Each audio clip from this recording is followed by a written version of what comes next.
Nature Revisited. Nature Revisited is a podcast that explores our relationship with the natural world.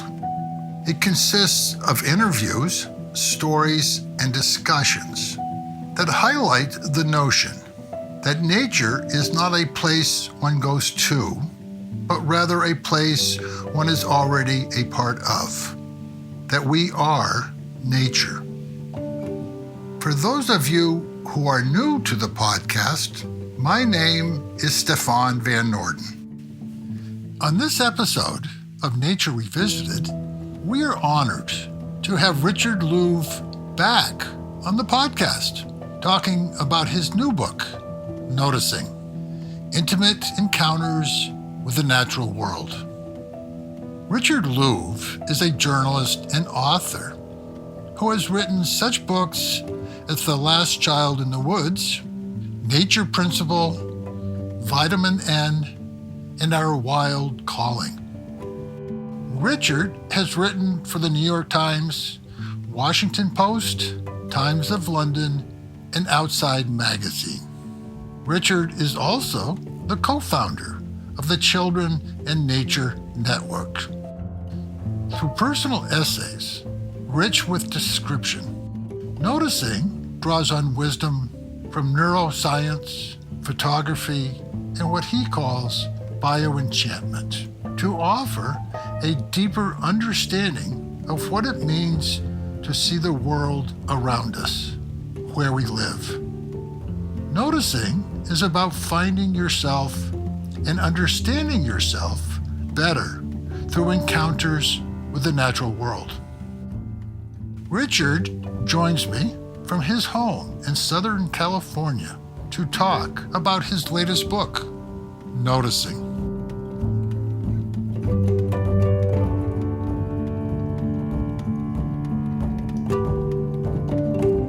So Richard, welcome back to Nature Revisited.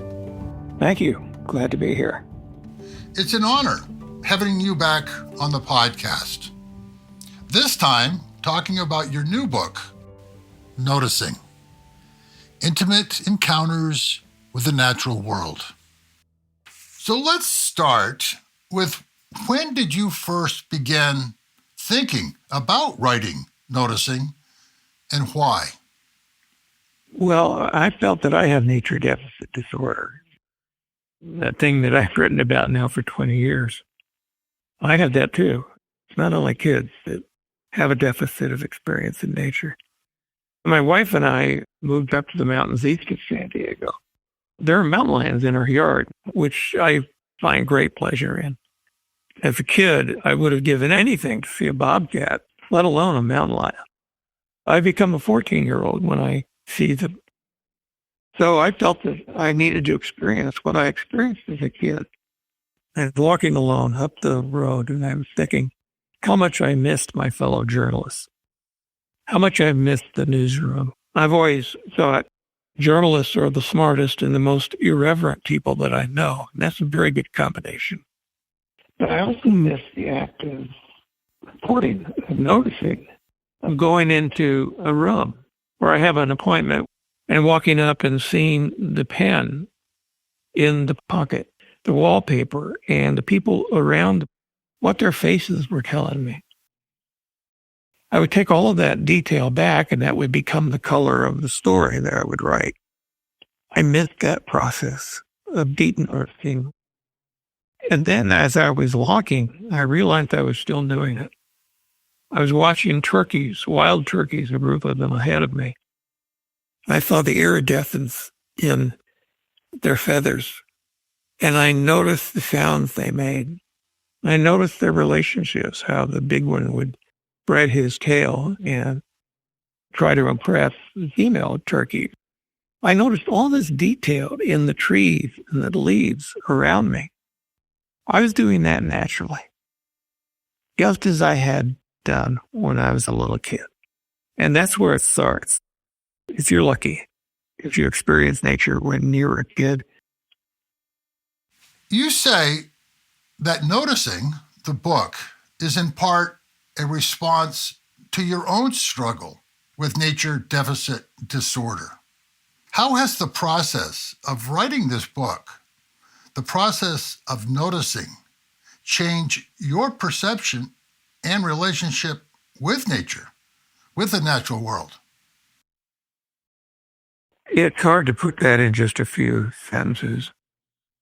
First, I know a lot about the nature around our house that I did not know before. It's the interaction of the animals here and the surprises. Last night, my wife and I were awakened by the sound of, it was either a coyote or a fox right outside our bedroom door. And it was a spooky sound, very high-pitched, almost a scream. Nature wakes you up now and then. So I not only know about the details of the nature around me more, even the names of some of the wild plants that I never knew. I have a greater sense of the spirit that holds all of that together. So what are some of the barriers that keep us from noticing? Well, all of the barriers that keep us from having some peace in our lives. We're astonished at the amount of noise there is. There's motorcycles and yelling, construction going on and planes going over, and all that's fine. And I know that when we lived in the city, we blocked a lot of that out and didn't really hear it. The presence of so much of that noise interferes with what's going on inside of us, not only our perception of the outside world. So in the book, you share many stories about noticing. Why is story so important? And can you share a few that shows the power of noticing? Well, here's one that not only, I think, shows the power of noticing, but shows the process that some people use. Part of the book is about art and artists. There was one artist who I interviewed, a painter. She made a habit of going out in the woods and then sitting in the trees in her sit spot. And she would sit and wait for other life to show up, for the birds to come back, or a fox family that might show up. And then she watches the foxes or the birds. She wonders, what did the foxes have for breakfast that morning? What's the relationship between the littlest fox and the biggest fox? She listens and watches. She sees the stories in their eyes and as they interact. Then she takes a quick picture of them and goes back to her studio and she paints what she experienced. And I swear to you, when you look at her paintings, at the eyes in the animals she paints, you can see stories. Stories are just endemic. There is no nature without stories. Everything has character and plot. You also say that to notice is a choice. When did we stop noticing, and how can we regain the ability to see what you call other worlds that you talk about that exist beyond the human eye? Most of this noticed quite a bit in nature when we were small. If we had the chance, if we were lucky enough to live around nature, maybe it was just a backyard. Even in an urban place, I never say that cities don't have nature. The ant parade in the grooves of the sidewalks, the life in the alley, falcon that lived on a ledge. There's lots of nature around. The city itself interferes with our noticing of that, but you can still notice it. If you have the privilege of living near woods, living near fields, you noticed a lot more. The first chapter or section of the book is called First Place. It's about the first place we become conscious of the connections between the nature we see, the nature within the nature. We're far more sensitive to that, most of us, when we're 5 or 6 or 9 or 10. And then we lose that. I remember the way biology was taught in school. I became a real expert on snakes. I was the kid the neighbors would call if there was a snake in the yard. I had my golden book, Guide to Snakes, in my hip pocket almost all the time. So I knew about snakes. I knew a lot about nature just by observing it. That made biology one of my best subjects. And then in 8th grade, they changed biology. They made it into chemistry, into math. And I understand that. I saw a study a while back of Native American kids in upper Midwest and how they were really good in biology class until about 8th grade. And then they just retreated. It became a different language for them. It wasn't the one they had grown up experiencing. So I think there are many factors that take that away from us in many points in our life. As I express in the book, we can recreate that, find that again. So in the book, there are many references that you make about place, such as first place, sense of place, placefulness, place bonding, and thin place. How are they all connected? And why is place so important? I deal with that question all the way through the book, as you suggest. But near the end of the book, there's a chapter called Animate Circle. And the animate circle, it seems to me, is where all of that comes together. As a kid, I spent a lot of time in my woods, in my fields. I came to know the animals there. I came to know the frogs that disappeared into the creek when I approached and would pop up if I sat long enough. I had a real sense of who lived where and what they were doing, even at the time of day. I would climb trees and I would study the life in the grooves in the bark. The animate circle, as I call it, is kind of finding that sense of place again.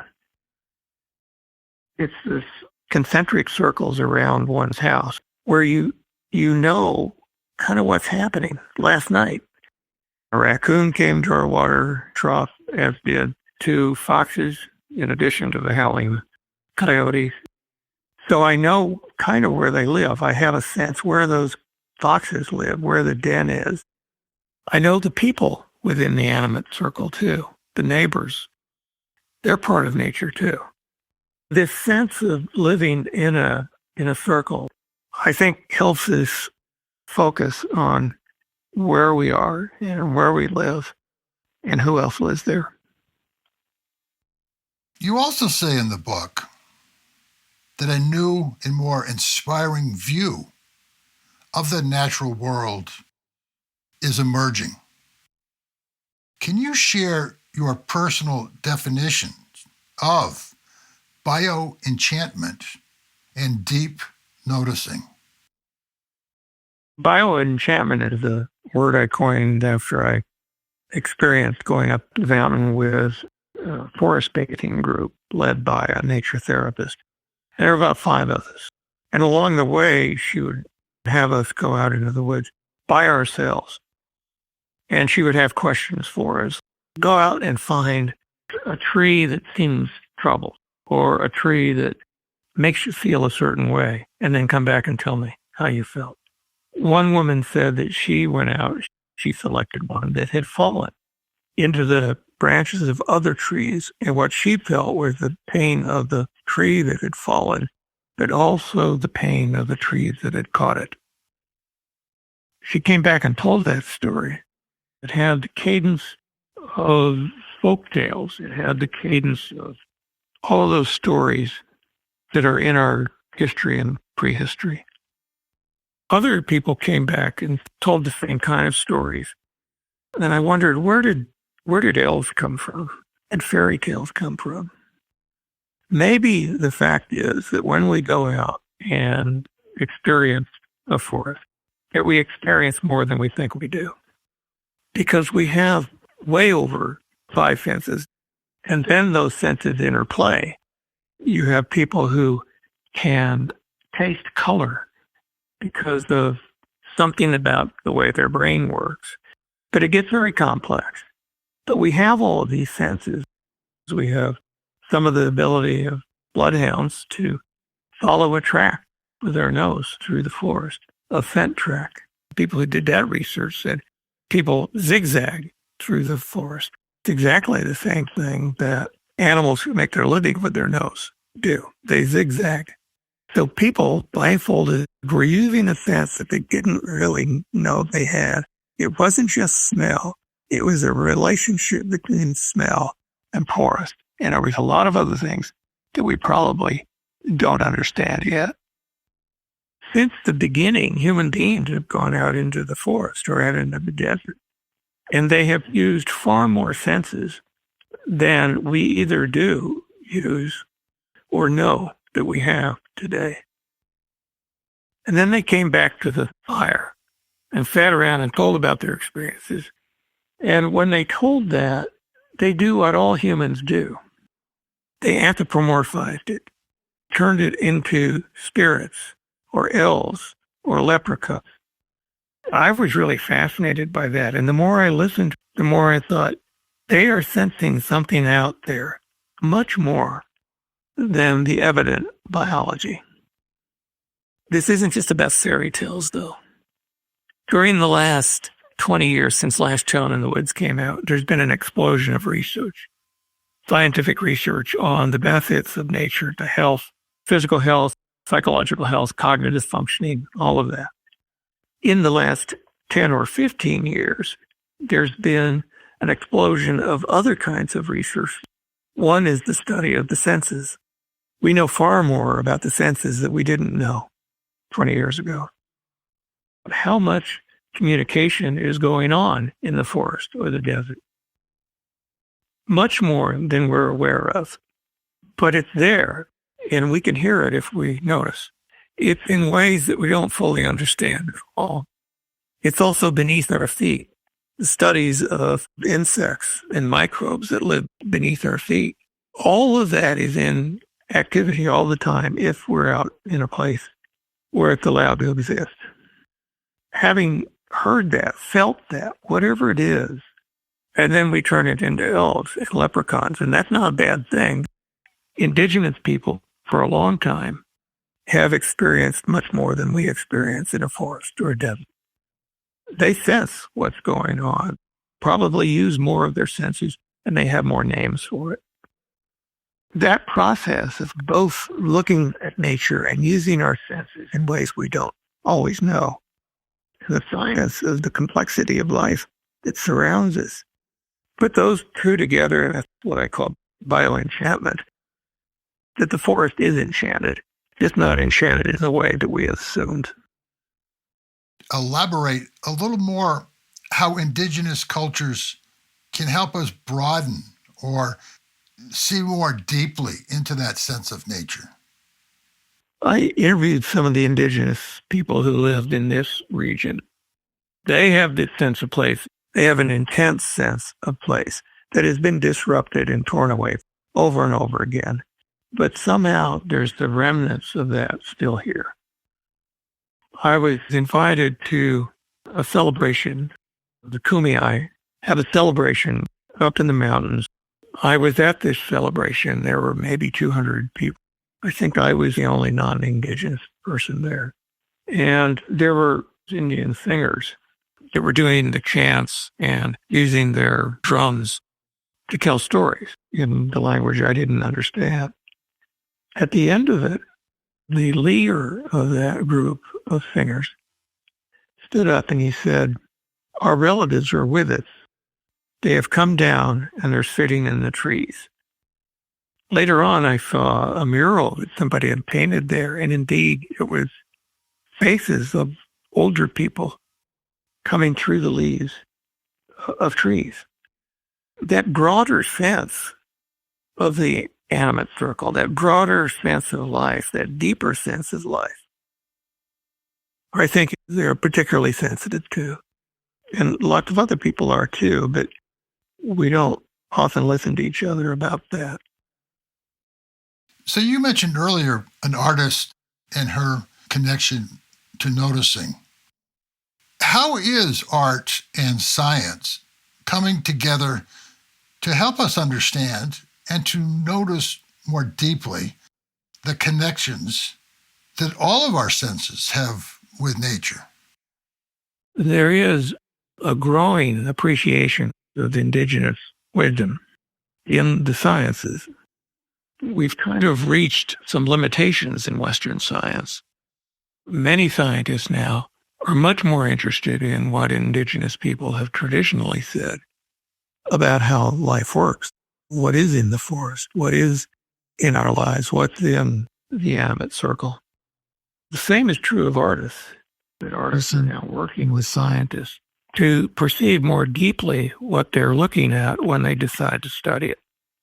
And this affects also teaching. In a prior book, I talked about a professor who takes his students out and has them sit in a field or forest where he knows that snakes come through, and they sit and they wait. When a snake comes through, he suggests that they think about and feel what the snake's tongue is doing. How is it feeling? Now, a lot of this is projection. I understand that. But he has them enter the snake.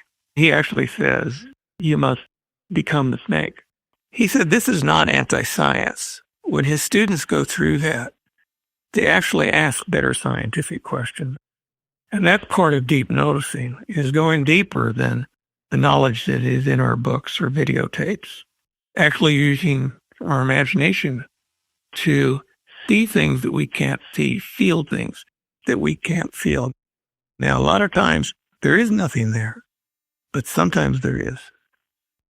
You call for a new nature movement, one that calls for a deeper and more profound connection with nature. Not just a survival world, but a nature-rich world in which our children will thrive. How do we begin to create that movement? And what are some of the ways we have already begun? It has already begun. First, I must say, it was already there when Last Child in the Woods was published in 2005. There were people all over the world doing good work with children to connect them to nature. But in my experience, they weren't getting enough attention, certainly not in our schools. I kind of imagined the movement, and I would go out and give speeches and all of that. People would come up, okay, Mr. Louv, we're convinced. So what do we do? And I would stand there kind of speechless, thinking at the time I wrote it, just wishful thinking. But fortunately, I was saved by a group of very good people who knew more about building movements than I do. And they gathered around me and they created the Children in Nature Network. So it has a website, childreninnature.org. And what it does has created literally a network of thousands of organizations and people who are out there connecting kids and their families to nature and whole communities. And that's happening, not just because of the Children in Nature Network, but all over the world now, people doing a lot more. Not fast enough, but they're changing a lot more than they did. One example is pediatricians. They're now beginning to literally prescribe nature to families. One doctor began to write prescriptions to the family, but he also organized other pediatricians to do the same. But they didn't stop there. They created a database of all the open space in parks. So the doctor could not only make the prescription, but could turn to his or her computer and say, there's a park a block and a half from your house. Well, here's what you can do there. In Portland, Oregon, pediatricians began to partner with park rangers so that when they wrote the prescription, the ranger would help them learn how to put up a tent. There's a huge explosion in the number of nature preschools, gone from a handful to hundreds. These are schools where kids spend much of their time, sometimes all of their time, outdoors, learning about everything, not just about nature, not just about science, but about geography, writing poems under the trees, learning English. That type of education has grown and expanded greatly in the United States. So those are just a few examples. And then, of course, parents are creating family nature clubs in which they band together with other parents.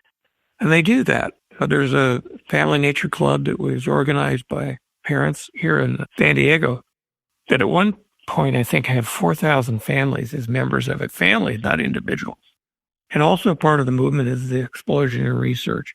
When I wrote Last Child, I could only find 60 studies in the whole world, scientific studies, that had been done of the benefits of nature to health and well-being.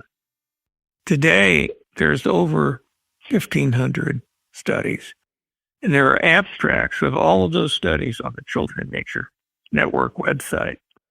It's free to anybody who goes there, and you can go and learn about the benefits of nature and go back to your principal or your mayor.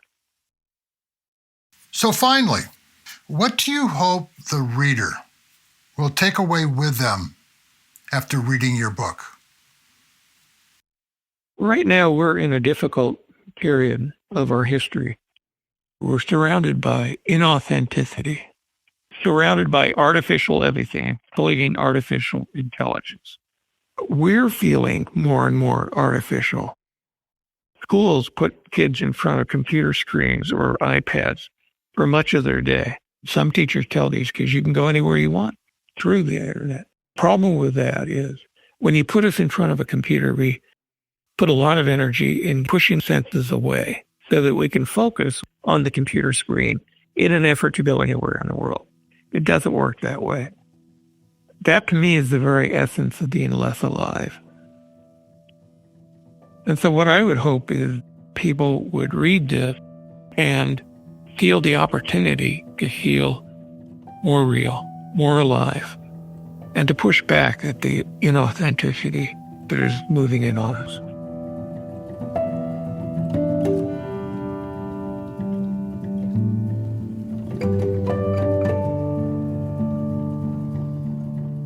I hope you enjoyed this conversation with Richard Louv, sharing his thoughts on his new book, Noticing: Intimate Encounters with the Natural World.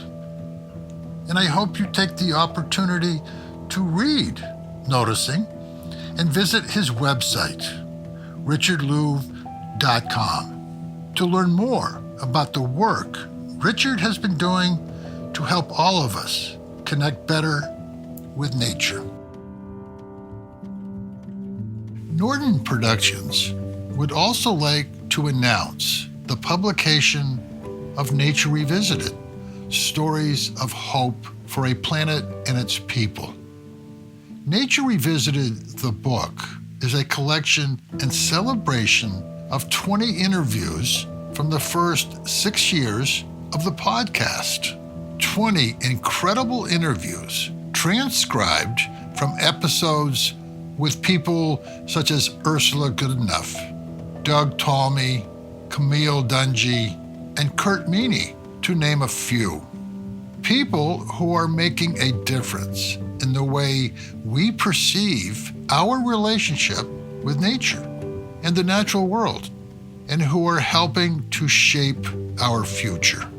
It is beautifully illustrated by Minnesota artist Mark Granlund and is available through your local bookstore, nordenproductions.com, jeffryanauthor.com, or Amazon. If you enjoyed this episode of Nature Revisited, please share with friends, family, and colleagues. And please rate us on your favorite podcast server. It will help us to reach a larger audience. You can follow Nature Revisited on Facebook, Instagram, YouTube, and on our website, nordenproductions.com. And please share your comments and suggestions for future guests for Nature Revisited on the comment section of this episode on our website. The music for this episode is The Machine in the Garden by Ben Cosgrove from his album, The Trouble with Wilderness. The Nature Revisited team consists of Stefan Van Orden, Charles Gagan, and Scott Chasky. And I hope you will join us for the next edition of Nature Revisited. And in the meantime, remember, we are nature.